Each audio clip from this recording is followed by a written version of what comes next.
भगवान अपने भक्तों पर कैसे कृपा करते हैं। वो कृपा करते हैं या हमें भी कुछ करना पड़ता है, इन सब के बारे में सुनेंगे रामकृष्ण परमहंस की अमृतवाणी से। वे कहते हैं, यह नहीं है कि भगवान हमें भोजन देते हैं इसलिए वे दयामय हैं। पिता अपनी संतान को भोजन तो देगा ही, वास्तव में वे इसलिए दयामय हैं कि वे हमें कुपथ पर जाने से बचाते हैं, मोह या प्रलोभन से हमारी रक्षा करते हैं। कोई पूछता है कि किस प्रकार के कर्म से हम ईश्वर को पा सकते हैं, तब रामकृष्ण कहते हैं, मनुष्य उन्हें अमुक कर्मों से पा सकता है, अमुक से नहीं। ऐसी बात नहीं है। उनकी प्राप्ति होना उन्हीं की कृपा पर निर्भर है, पर उनकी कृपा के लिए व्याकुल होकर कुछ कर्म करते रहना चाहिए। उनकी कृपा से सुयोग मिल जाता है, अनुकूलता हो जाती है। कभी ऐसा हो जाता है कि भाई ने संसार का कुल भार ले लिया, तुम निश्चिंत हो गए। स्त्री विद्या शक्ति धार्मिक निकली, उसकी ओर से कोई बाधा नहीं रही या विवाह ही नहीं हुआ। इस तरह से संसार में फंसना ही नहीं पड़ा। इस प्रकार सुयोग के मिलने पर काम बन जाता है। दिया सलाई की एक लकड़ी के जलते ही हजारों साल का अंधकार भी उसी क्षण दूर हो जाता है। वैसे ही एक बार ईश्वर की कृपा दृष्टि के पड़ते ही जीव के जन्म जन्मांतर के पाप पुंज तत्काल दूर हो जाते हैं। कुछ मछलियों में बहुत अधिक कांटे होते हैं और कुछ में एक ही कांटा होता है, पर मछली खाने वाला खाते समय सभी कांटों को निकाल फेंकता है। इसी तरह कुछ लोगों में अत्यधिक पाप होते हैं तो कुछ में एक आध ही पाप होते हैं, परंतु ईश्वर की कृपा होने पर सभी के पाप दूर हो जाते हैं। मलय पवन के लगने से जिन पेड़ों में कुछ सार है वे सब चंदन बन जाते हैं, परंतु बांस केला इत्यादि सार रहित वृक्षों पर कुछ असर नहीं होता। इसी तरह भगवत कृपा पाकर जिनमें कुछ सार है वे तो तत्काल सद्भाव से परिपूर्ण हो जाते हैं, किंतु सारहीन विषयासक्त मनुष्य का सहज में कुछ नहीं होता। एक भक्त बहुत जप किया करता था। श्री रामकृष्ण ने उससे कहा, तुम एक ही जगह क्यों अड़े हो, आगे बढ़ो। इस पर भक्त ने कहा, यह तो उनकी कृपा के बिना नहीं हो सकता। तब श्री रामकृष्ण बोले, उनका कृपा रूपी पवन तो दिन रात बह ही रहा है। भवसागर पार करना हो तो अपनी नाव का पाल तान दो। भगवत कृपा का पवन सदा बह रहा है। आलसी लोग उसका सदुपयोग नहीं करते, परंतु जो उद्यमशील होते हैं वे अपनी नौका का पाल फहराकर आसानी से पार हो जाते हैं। एक साधक ने प्रश्न किया, क्या एकाएक कुछ नहीं होता? तो श्री रामकृष्ण ने कहा, साधारणतया किसी भी विषय में सिद्ध होना हो तो उसके लिए पहले काफी साधना करनी पड़ती है। कोई एक ही दिन में द्वारिक मित्र की तरह हाई कोर्ट का जज नहीं बन जाता।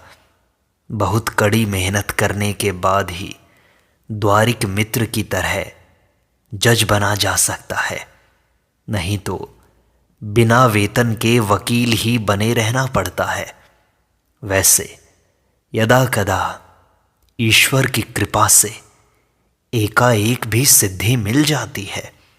जैसे मूर्ख शिरोमणि होकर भी कालिदास देवी सरस्वती की कृपा से एकदम महाकवि बन गया।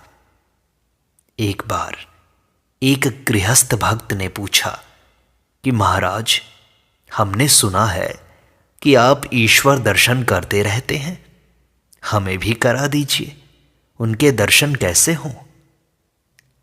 तब श्री राम कृष्ण ने कहा, सब कुछ ईश्वर की इच्छा के ही अधीन है, परंतु कर्म चाहिए तब ईश्वर दर्शन होते हैं। केवल ईश्वर हैं ऐसा कहकर बैठे रहने से कुछ नहीं होगा। तालाब में बहुत मछलियां हैं, परंतु मछलियां हैं कहकर केवल बैठे रहने से क्या कहीं मछलियां पकड़ी जा सकती हैं? बंसी डोर ले आओ, पानी में चारा डालो, धीरे धीरे गहरे पानी में से मछलियां निकलकर चारे के पास आएंगी, तब तो तुम उन्हें पकड़ सकोगे। यह भी खूब है, ईश्वर से मिला दो और आप चुपचाप बैठे रहेंगे। दही जमाकर उसे मथकर मक्खन निकालकर उनके मुंह तक पहुंचाया जाए, मछली पकड़कर हाथ में रख दी जाए। अच्छी भला है, ये क्या बात हुई? कुछ तो कर्म करो, कुछ तो जिज्ञासा रखो।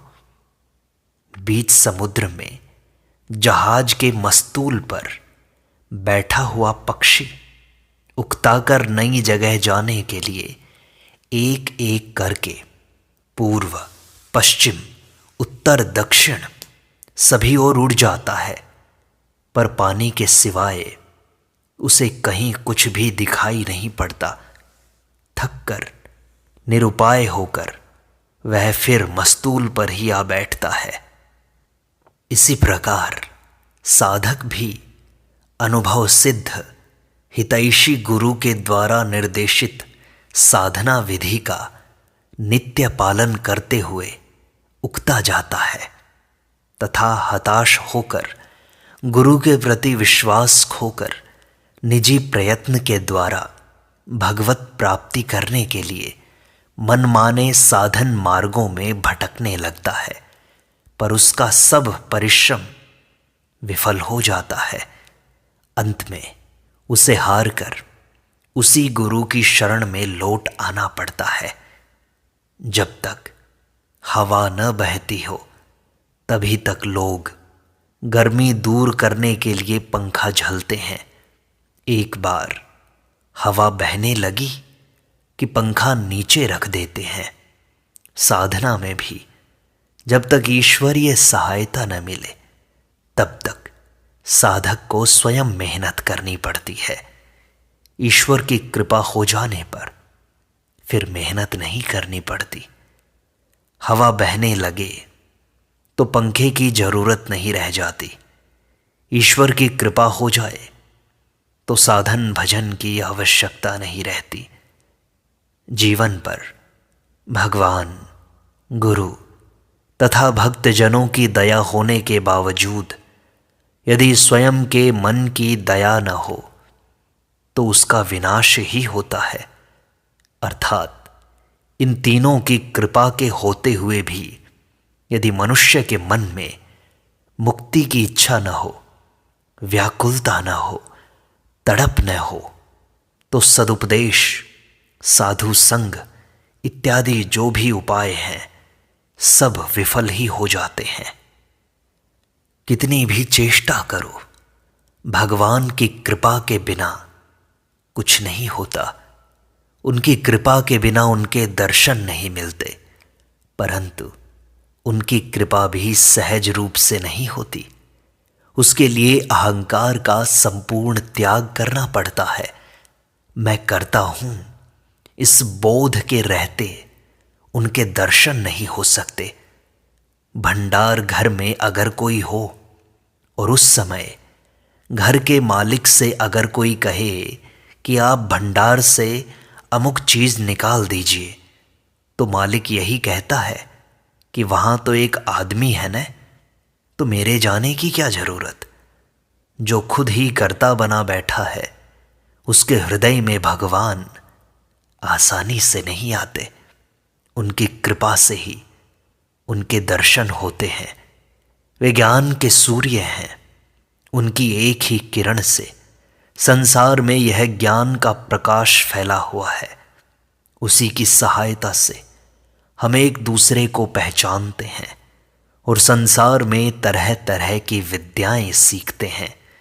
यदि वे एक बार अपना प्रकाश अपने चेहरे पर डालें तो हमें उनके दर्शन हो सकते हैं। भगवान की कृपा ऐसे ही नहीं मिलती, उनके लिए व्याकुल होना पड़ता है। कृपण व्यक्ति जिस प्रकार सोने चांदी के लिए व्याकुल होता है भगवान के लिए, उसी प्रकार तुम व्याकुल हो जाओ। भगवान को पाने के लिए ऐसा व्याकुल होना चाहिए जैसे डूबता हुआ आदमी सांस लेने के लिए होता है। तब भगवान की कृपा तुम पर बरसेगी। भगवान को प्राप्त करने के लिए किस प्रकार की व्याकुलता चाहिए जानते हो? सिर में घाव हो जाने पर कुत्ता जिस प्रकार बेचैन होकर दौड़ता फिरता है, भगवान के लिए भी उसी प्रकार की छटपटाहट चाहिए। हे मन, श्यामा माँ को एक बार ठीक ठीक आंतरिकता के साथ पुकार। देखें तो सही वह आए बिना कैसे रह सकती है। ठीक ठीक हृदय से पुकारा जाए तो भगवान के दर्शन हुए बिना नहीं रहते। भगवान के प्रति किस प्रकार का आकर्षण चाहिए? सती का अपने पति की ओर, कृपण का धन की ओर तथा विषयी का विषय की ओर जो आकर्षण होता है, उन तीनों को एकत्र मिलाने पर जितना आकर्षण होता है, उतना यदि भगवान के प्रति हो तो उनका लाभ होता है। तब भगवान की कृपा बरसती है। ईसा एक दिन समुद्र के किनारे घूम रहे थे। एक भक्त ने आकर उनसे पूछा, प्रभु, ईश्वर को कैसे पाया जा सकता है? ईसा ने उसी समय उसे पानी में ले जाकर डुबोए रखा। थोड़ी देर बाद उसे हाथ पकड़कर उठाते हुए पूछा, अभी तुम्हारी हालत कैसी हो रही थी?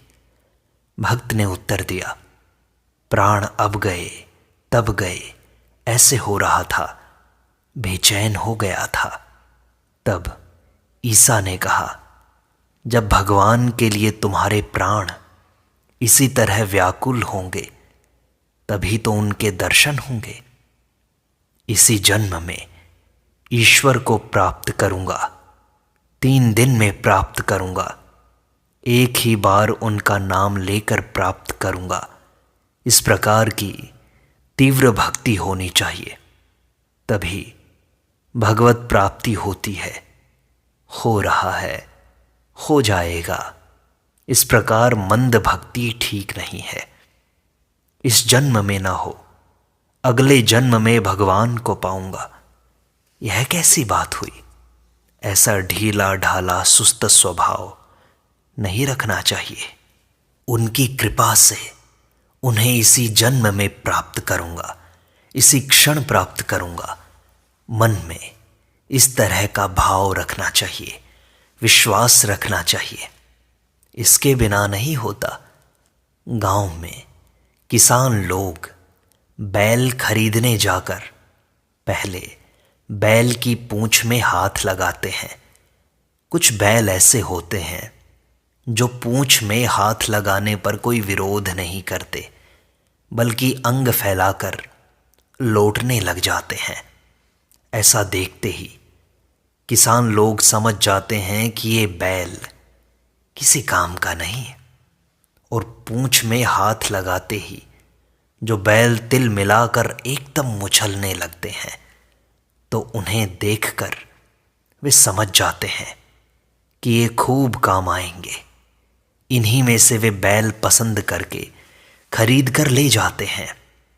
ढीला ढाला भाव अच्छा नहीं लगता। अपने में जोर लाकर विश्वास के साथ कहो, भगवान को जरूर पाऊंगा, अभी इसी क्षण पाऊंगा, तभी तो यह संभव हो पाएगा। माया पाश से, माया के बंधन से मुक्त होने के लिए हमें किस उपाय का अवलंबन करना चाहिए जानते हो? माया के बंधन से छुटकारा पाने के लिए जो व्याकुल होता है उसे स्वयं भगवान ही उपाय बता देते हैं। इसलिए व्याकुलता की आवश्यकता है। किसी भक्त ने श्री राम कृष्ण से पूछा, किस उपाय से ईश्वर के दर्शन होंगे, उनकी कृपा हम पर बरसेगी? तब श्री राम कृष्ण ने उत्तर दिया, क्या तुम उनके लिए व्याकुल होकर रो सकते हो? लोग, बाल बच्चे, औरत रुपए पैसे के लिए लोटा लोटा भर करके आंसू बहाते हैं, पर भगवान के लिए कौन रोता है? बच्चा जब तक चुसनी में भूला रहता है तब तक माँ रसोई या घर के अन्य कामकाज में लगी रहती है, पर जब बच्चे को चुसनी अच्छी नहीं लगती और उसे फेंक कर वह माँ के लिए चिल्लाकर रोने लगता है, तब माँ झट से चूल्हे पर से हंडी को उतार करके दौड़ती हुई आकर बच्चे को गोदी में उठा लेती है। ऐसी व्याकुलता, ऐसी हृदय भावना ईश्वर को पाने के लिए चाहिए। क्या तुम में है?